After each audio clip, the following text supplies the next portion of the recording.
Oh, it started recording. Well, since I don't have an introduction video to introduce my videos, we're just gonna keep that and go with welcome back to Pip Shot 11.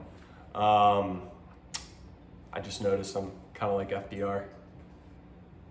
No, my wife didn't get it, or she's not listening to me. Fireside chat, whatever.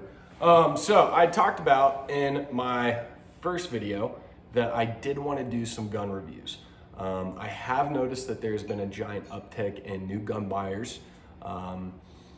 It seems to me that in the last few weeks that's been the primary gun purchaser.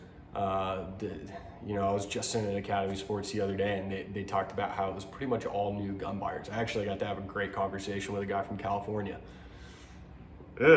Welcome to the South, where you're free. So, wanted to go over a gun, wanted to go over my personal EDC, simply because I do know that I'm comfortable with that gun.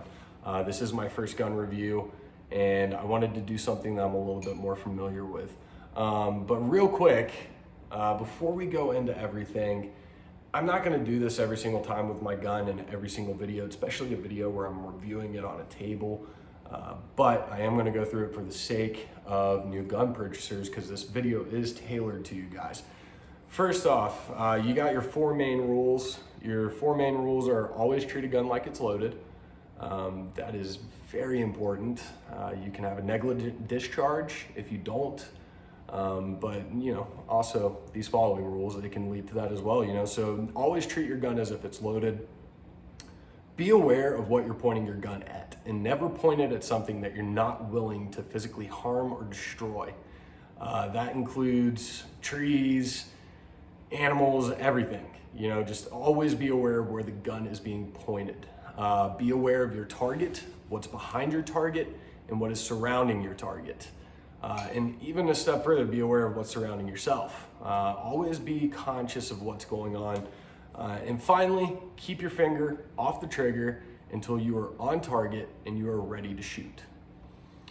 Those are kind of your big fours. You can go deeper into those, and I'm sure one day I will make a video that goes deeper into the four big gun safety rules, and even further past in other gun safety rules that we've developed over the years and that we've seen implemented at many gun ranges or indoor and outdoor, all that. So just keep those in mind, though. Those are your four.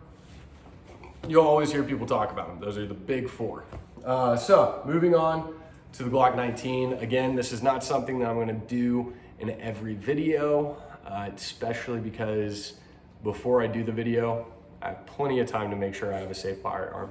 But when you pick your gun up, always treat it like it's loaded.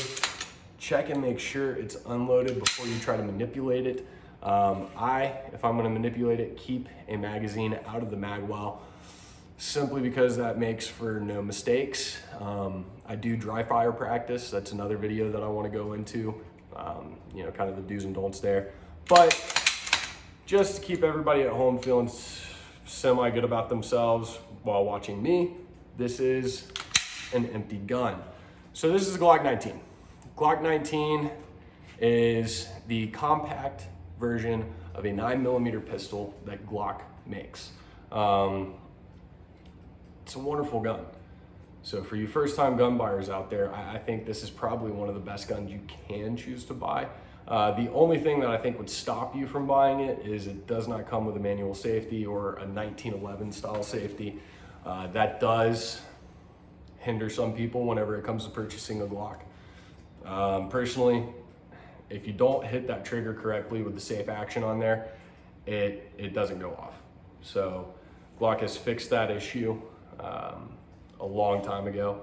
So you don't have to worry about it. I carry this thing every single day, never have an issue with it. But yeah, moving along, I think this is an excellent first choice for any gun buyer. Current gun owner or new to the world. Why? It's comfortable. Now, that's a personal opinion. Some people actually don't feel like it's a comfortable handgun. They don't like the ergonomics behind it, but I do. I do believe it's a 22.5 angle. It's comfortable to me. It also has adjustable back straps. It comes with 4, 2 with a beaver tail, 2 without, medium, large. You attach it, and if it fits your hand, it fits your hand, great. If not, great, just keep it without the back strap on. I personally add Talon grips to mine. These are the granulated ones. They're very, very grippy, for a lack of a better term. But yeah, once I do all that, this gun fits my hand very, very well. Shootability wise, it's an extremely comfortable shoot. Very accurate if you hold your gun right. A lot of people argue that their gun's not accurate and it's just because of the gun. Really and truthfully, you're just not holding your gun right. So if you do buy a gun and this is the first gun you do purchase, go get a class. Learn how to shoot it. Go shoot it before you buy it, actually. Basic rule of thumb, shoot the gun. But know how to shoot it. But you know, if you do learn how to shoot it, it is very accurate. People have claimed 3-inch groupings at 25 yards. Personally, I'm not that good. I stay at about 4 to 5 at 25 yards. But the closer I get, the tighter my groups get. You know, 5 yards, can't hardly miss. 7 yards, 10 yards. So compact gun, very good. It's 9mm. 9mm is not an aggressive round, so if you're a little bit afraid of an aggressive round like a 45, this is not going to be that aggressive of a round. It's not going to give you so much recoil that you can't handle it, or it might jump out of your hand. Again, that does come with learning how to shoot the gun properly. Breaking it down is super easy. When I break mine down, I do point it in a safe direction. I pull the trigger, and it breaks down just that easy. You know, still acting like it's a handgun. I put my polymer frame down, and then you take it apart, and it comes apart with the guide rod, the barrel, and the slide. I don't really have a table in front of me, so I'm just gonna put it back together real quick. Cleaning video, maybe in the future. Trigger on this thing is right out of the box around 5.5 pounds. 5.5 pounds is not that bad of a trigger. I wouldn't suggest updating your trigger on an EDC, but you do you. That's just a personal preference of my own. The only thing that I really say is okay to update is your grip, if it helps out with holding the gun, or if your sights break, replacing your sights. Trigger on it though, 5.5 pounds. Some people are not crazy about it. Some people really hate on it. You know, my dad, he compares it to a Sig Legion. For those of you who don't know, Sig Legion is right out of the box, $1,400 gun with $1,400 parts. The gun, hands down, is gonna have better parts. It's just how it is. And you know, sorry pops, but not all of us can afford a Sig Legion with a baby on the way. So I stick with Glock because it's a reasonably priced gun too. You can get Gen 4s anywhere from $500 to $600, Gen 5 anywhere from $6 to $7. It just really depends on who you go to and how much they want to tax you. So overall, excellent gun. It's not terribly heavy to carry. I match mine with an Alien Gear holster. That has been the holster that I've found to be the most comfortable. Now, holsters you might have to shop around on. I could talk to you all day long about an Alien Gear holster and how much I like it, but other people don't. So it kind of comes down to just what you prefer and what feels comfortable on you, and you can carry it comfortably all day long. So yeah, that's the Glock 19 in a nutshell. You know, Glock, whenever he first came out with the Glock 17 back in 1981 or so, it was for the Austrian military. They wanted something that was accurate and reliable. Glock brought guys together, I do believe military, competition shooters, law enforcement, and he said, what do you want out of a gun besides something that looks cool? Because we can be honest, the Glock doesn't look overly cool. It's very boxy and basic. But they came together and they created a pistol that functions, is accurate, and it is reliable. Hands down, it's one of the most reliable handguns on the market. So that's what Glock came up with. The 19 was introduced maybe 7, 8 or so years later, around 88, 89. And it was designed to be a little bit more simple. I guess you could call it a minimalist gun. where they minimalized everything within the gun to create an opportunity for the shooter to experience less malfunctions. So I think they really hit that one on the head.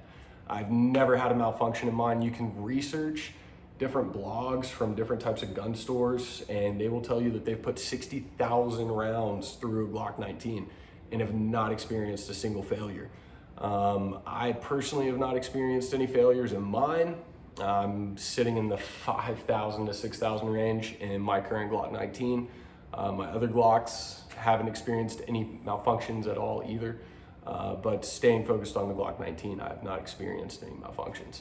And I don't anticipate to. It's a 15 round mag, it's 15 plus 1. You'll hear a lot of guys in the gun community talk about high cap. High cap is high capacity. You're carrying as many rounds as you possibly can. So to bring it back to the California guy I talked to, that's why it sucks to live there, because they've restricted the amount of bullets you can have in your magazine. So, you know, if you get attacked by more than 2 attackers, which is 50% of the time, then good luck in a low capacity situation. You want to be able to defend yourself. You want to be able to defend your property, your wife, your child, your family member, whoever that you're trying to defend, and keep safe. You want to be able to do that with as much, you know, backing you up as possible, I guess is the best way to say it. Yeah, but that's the Glock 19 in a nutshell. If you're new to the gun world, I don't think you're making a bad decision going with the Glock 19. I carry it every day. It's very comfortable. Stays with me all the time. So, couple of just things to wrap up. I know this is a weird gun review. It wasn't super in depth about how to clean it or anything like that. It's just a basic overview. It's my opinion of a gun for you to consider. But now that you've got that, let me just tell briefly about what to do before you go and buy the gun. Go find a range where you can rent the gun, test it out, put 50 rounds through it, and see if it's something that works for you. Because you might find out that you are a SIG guy and you can afford a SIG Legion, and that's what you go with, and go for it. Go try out the gun.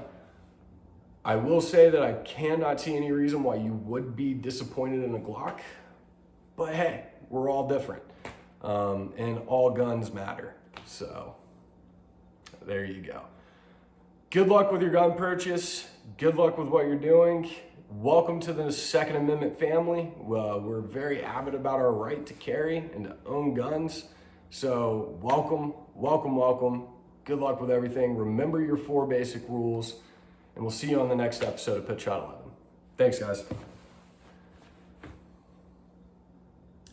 All I see is a giant ring around you. That's it. That's all I see. Did you turn it off? I clicked the button, but I don't know if it's still recording. Click it again. Nope, still recording. Gonna leave a bad Yelp review.